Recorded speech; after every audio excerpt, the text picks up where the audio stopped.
नमस्कार साथियों, उपासना यस के डेली करंट अफेयर्स प्रोग्राम में आप सभी का स्वागत है। इसमें हम लोग the Hindu, PIB, Indian Express and down to earth से संबंधित परीक्षा के लिए जो भी महत्वपूर्ण खबरें होती हैं उनको कवर करते हैं। तो साथियों, यदि आप हमारे चैनल पर नए व्यूअर हैं तो सबसे पहले चैनल को सब्सक्राइब कर लीजिए। इसके साथ ही बेल आइकन को भी प्रेस कर लीजिए, जिससे आपको हमारे आने वाले सभी वीडियो की नोटिफिकेशन मिल सके। तो आइए हम लोग आज का सेशन शुरू करते हैं। तो सबसे पहले हम लोग परीक्षा संबंधी महत्वपूर्ण तथ्यों पर नजर डालते हैं। पहला तथ्य है, हाल ही में जम्मू कश्मीर की रहने वाली आयशा अजीज देश की सबसे कम उम्र की महिला पायलट बनी है। तो आपको इनका नाम याद रखना है, आयशा अजीज, और राज्य भी जम्मू कश्मीर। सेकंड, हाल ही में भारतीय तेज गेंदबाज अशोक डिंडा ने क्रिकेट से संन्यास लेने का ऐलान कर दिया है। तो आपको ये नाम याद रखना है इनका। थर्ड, हाल ही में राष्ट्रीय स्वास्थ्य प्राधिकरण यानी एनएचए, नेशनल हेल्थ अथॉरिटी ने आरएस शर्मा, ये आपको नाम याद रखना, को देश की प्रमुख सार्वजनिक स्वास्थ्य बीमा योजना यानी आयुष्मान भारत का नया मुख्य कार्यकारी अधिकारी अर्थात सीईओ नियुक्त किया गया है। फोर्थ, हाल ही में अमेजन के सीईओ जेफ बेजोस ने ऐलान किया है कि वह इस साल के अंत तक अपना पद छोड़ देंगे और उनकी जगह एंडी जेसी ये जिम्मा संभालेंगे। यानी 2021 के बाद जो अमेजन है उसके नए सीईओ एंडी जेसी बनेंगे, आपको ध्यान रखना है। पांचवा, विश्व कुष्ठ दिवस प्रतिवर्ष जनवरी महीने के अंतिम रविवार को मनाया जाता है, ये आपको ध्यान रखना है। अगला अगला है सिक्स, हाल ही में पश्चिम रेलवे ने गुजरात में बाघई बिलीमोरा के बीच 107 साल पुरानी नैरो गेज बाघई बिलीमोरा हेरिटेज ट्रेन की सेवाओं को स्थायी रूप से स्थगित यानी रद्द करने का निर्णय लिया है। सातवां, ऑक्सफोर्ड लैंग्वेजेज ने आत्मनिर्भर, ये शब्द आपको याद रखना है, को वर्ष 2020 के लिए Hindi word of the year के रूप में चुना है। ऑक्सफोर्ड लैंग्वेजेज द्वारा घोषित वर्ड ऑफ द ईयर एक ऐसा शब्द अथवा अभिव्यक्ति है जिसने किसी एक विशिष्ट वर्ष में आम लोगों का काफी अधिक ध्यान आकर्षित किया हो। आठवां, हाल ही में ब्रिटेन ने हांगकांग के निवासियों को अपने देश में निवास करने और नागरिकता प्रदान करने के लिए एक विशेष प्रकार का वीजा शुरू किया है। तो ये परीक्षा संबंधी कुछ महत्वपूर्ण तथ्य थे जो आपको याद रखने। अब हम लोग न्यूज पर नजर डालते हैं। पहली न्यूज है, हर घर पानी हर घर सफाई मिशन खबरों में। तो आइए हम लोग इस मिशन के बारे में जानते हैं। पहला पॉइंट है, हाल ही में पंजाब के मुख्यमंत्री कैप्टन अमरिंदर सिंह ने हर घर पानी हर घर सफाई मिशन लॉन्च किया है।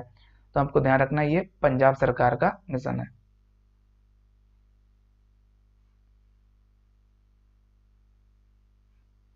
सेकंड, ये मिशन 2022 तक सभी ग्रामीण घरों में 100% पाइप से जलापूर्ति के लक्ष्य को पूरा करने के सरकार के अभियान का हिस्सा है।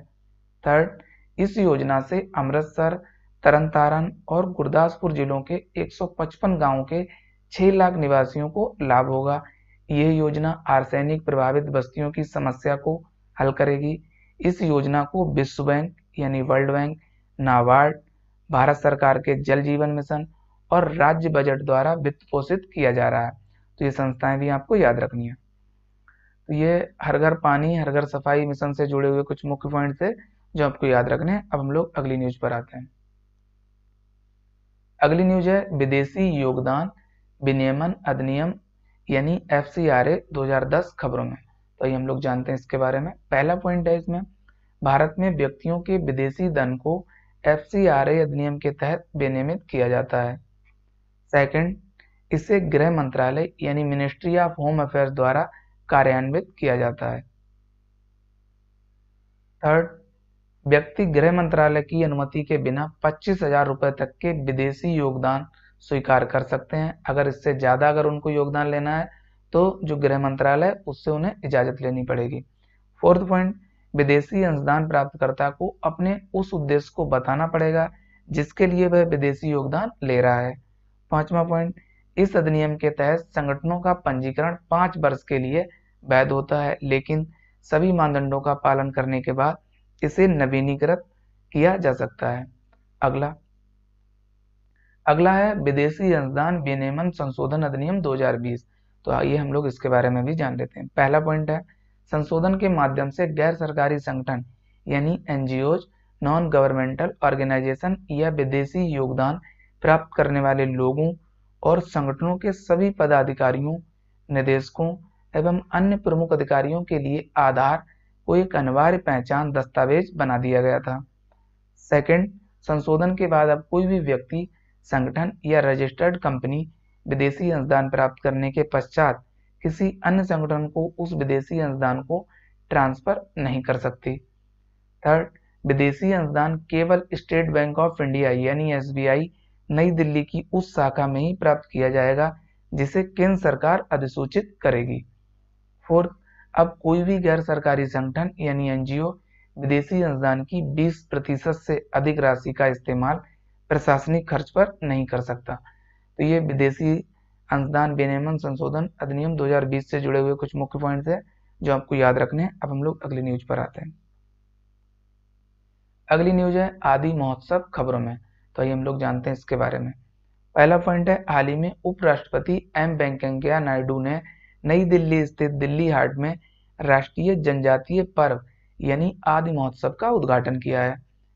सेकंड, ये आयोजन जनजातीय कार्य मंत्रालय के अंतर्गत भारतीय आदिवासी सहकारी विपणन विकास संघ यानी ट्राइफेड द्वारा किया जाता है। थर्ड, आदि महोत्सव आदिवासी संस्कृति, शिल्प, भोजन और वाणिज्य की भावना का उत्सव है।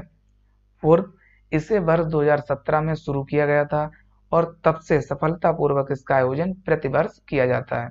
तो ये आदि महोत्सव से जुड़े हुए कुछ मुख्य पॉइंट हैं जो आपको याद रखने हैं। अब हम लोग अगली न्यूज पर आते हैं। अगली न्यूज है भारत अंतर्राष्ट्रीय रेशम मेला खबरों में। तो आइए हम लोग जानते हैं इसके बारे में। पहला पॉइंट है, हाल ही में केंद्रीय कपड़ा मंत्री स्मृति ईरानी ने वर्चुअल पोर्टल पर 8वें, ये नंबर भी आपको याद रखना है, 8वां भारतीय अंतर्राष्ट्रीय रेशम मेले का उद्घाटन किया है जिससे ये खबरों में था। सेकंड, कोरोना वायरस महामारी के कारण इस मेले को भारतीय रेशम निर्यात संवर्धन परिषद द्वारा वर्चुअल मंच पर आयोजित किया जा रहा है। थर्ड, ये मेला भारतीय रेशम की सुंदरता और जीवंतता का उत्सव मनाने का अवसर प्रदान करता है। फोर्थ, रेशम उत्पादन में भारत का लंबा इतिहास है और ये रेशम का दूसरा, ये नंबर आपको याद रखना है, सबसे बड़ा उत्पादक है।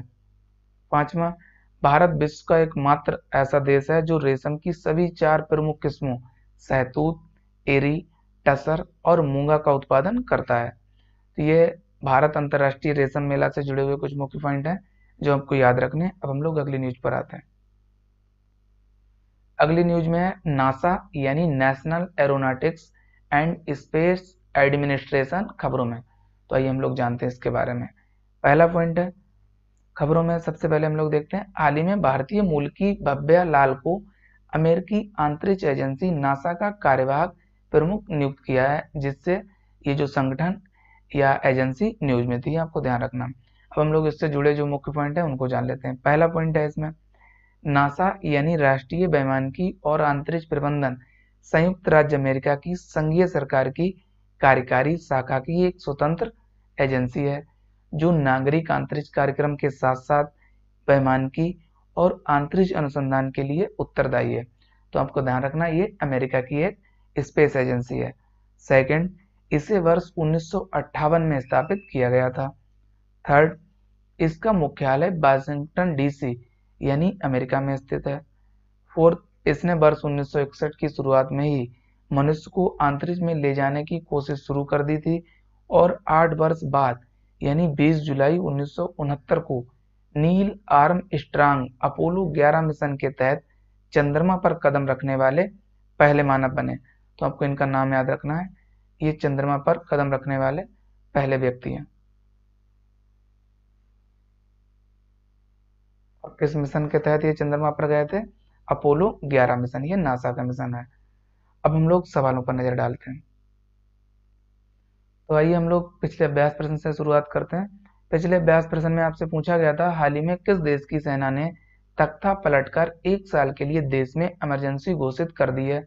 A option Sri Lanka, B Maldives, C Myanmar, D Bhutan. तो इसका करेक्ट जवाब है सी ऑप्शन यानी म्यांमार।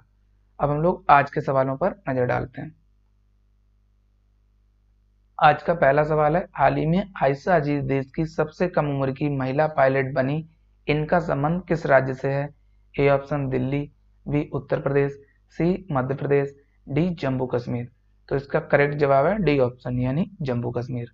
अगला सवाल है सवाल नंबर 2। विदेशी योगदान विनियमन अधिनियम यानी FCRA 2010 के बारे में निम्नलिखित कथनों पर विचार कीजिए। पहला कथन है इसमें, इसे गृह मंत्रालय द्वारा कार्यान्वित किया जाता है। सेकंड, व्यक्ति गृह मंत्रालय की अनुमति के बिना 2.5 लाख रुपए तक के विदेशी योगदान स्वीकार कर सकते हैं। अब आपको उपयुक्त में से कौन सा से कथन सत्य है यह बताना है। ए है केवल एक, बी केवल दो, सी एक और दो दोनों, डी ना तो एक और ना तो दो। तो इसका सही जवाब है ए ऑप्शन यानी पहला वाला कथन सत्य है, सेकंड वाला गलत है। इसमें 2.5 लाख नहीं 25,000 होगा, अभी हम लोगों ने देखा था, तो इसलिए ये वाला कथन गलत है। अब हम लोग आज के अभ्यास प्रश्न पर नजर डालते हैं। आज का अभ्यास प्रश्न है, विश्व कुष्ठ रोग दिवस निम्न में से कब मनाया जाता है।